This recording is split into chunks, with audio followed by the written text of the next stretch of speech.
বাইরে তুই যদি পারিস চলে আয় আম নামানোর জন্য দাদা লোকাল তো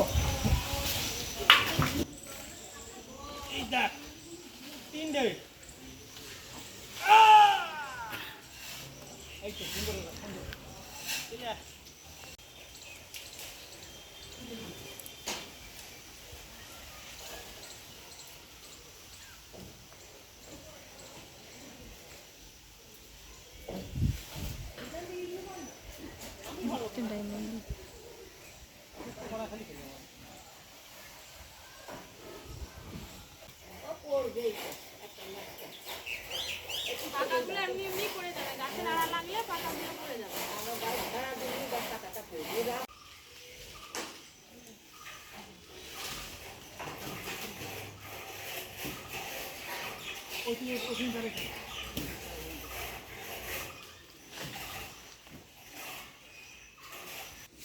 একদম গাছ পাকা আম এটা।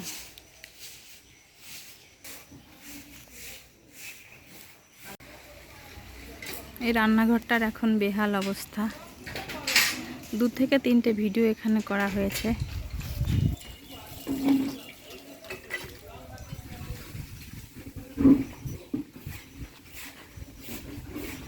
পুকুরে উনুনটা ভেঙে দিয়েছে।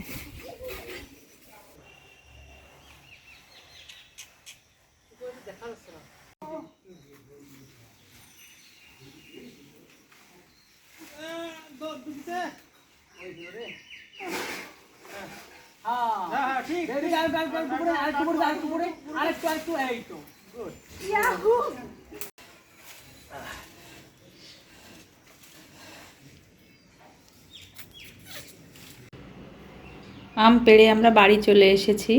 আমগুলো এভাবে ছড়িয়ে রেখে দিলাম। এখান থেকে 2টো আম নিয়ে আমি কাঁচা আমের জুস করব। আমগুলোর ভেতর কিন্তু অনেকটাই লাল হয়ে গেছে, তবুও কাঁচা আম দিয়ে জুস বানাবো। প্রথমে আম দুটোর খোসা ছাড়িয়ে নেব। আমটা পেকেই গেছে কিন্তু শক্ত রয়েছে। এরকম আম দিয়েই আমের জুসটা তৈরি করব।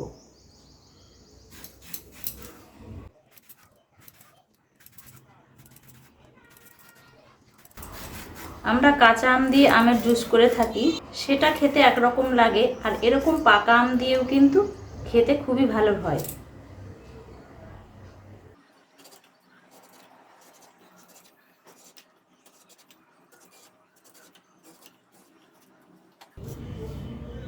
আম দুটো এবার জল দিয়ে 2-3 বার করে ধুয়ে নেব। এই আমের কষটা খুব বেশি, সেজন্য 2-3 বার করে জল দিয়ে ধুয়ে নিয়েছি। এবার আমটা স্লাইস করে কেটে নেব।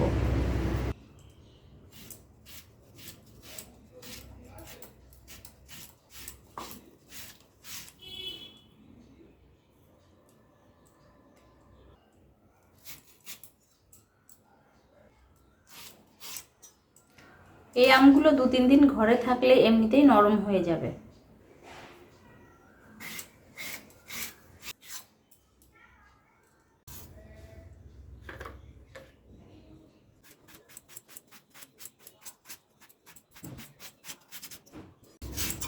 এই আমটা পাকা হলেও বেশ টক আছে, এজন্যই আমটা দিয়ে জুস তৈরি করব।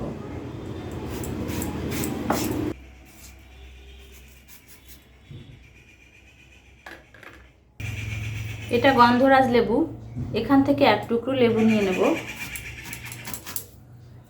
ব্যাস এটুকুই লাগবে।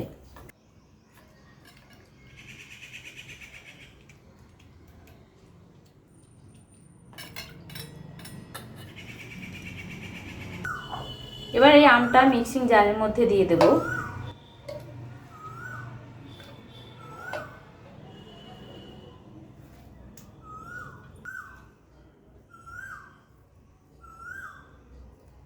এবার এর মধ্যে দিয়ে দেব 3টে কাঁচা লঙ্কা, 3 টেবিল চামচ চিনি, কিছুটা ধনে পাতা, 1 টেবিল চামচ লবণ, আধা টেবিল চামচ বিট লবণ, 1 টুকরো গন্ধরাজ লেবুর রস,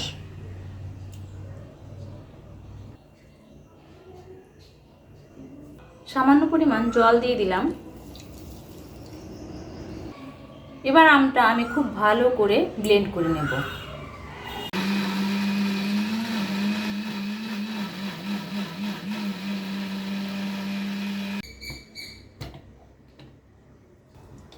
আমটা আমি খুব ভালো করে ব্লেন্ড করে নিয়েছি।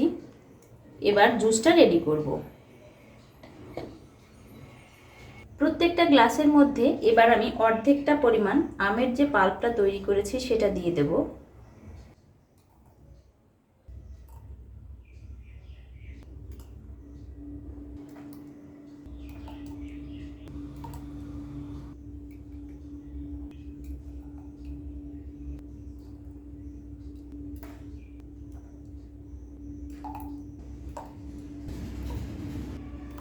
গ্লাসের অর্ধেকটা পরিমাণ করে আমি আমের পাল্প দিয়ে দিয়েছি। এবার ফ্রিজের ঠান্ডা জল এর মধ্যে দিয়ে দেব।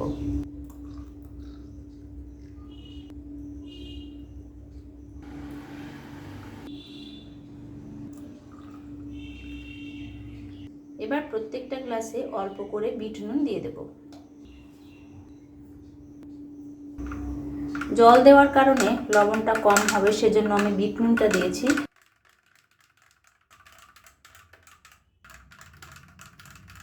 খুব সহজেই বানিয়ে নিলাম কাঁচা পাকা আম দিয়ে আমের জুস। অভিজিৎ আর তুহিন আম পেড়ে দিয়েছে, ওরা স্নান করতে গিয়েছে, আমার জুসটা রেডি হয়ে গেছে, ওদের জন্য রেখে দিয়েছি। এবার টেস্ট করবে তীর্থ।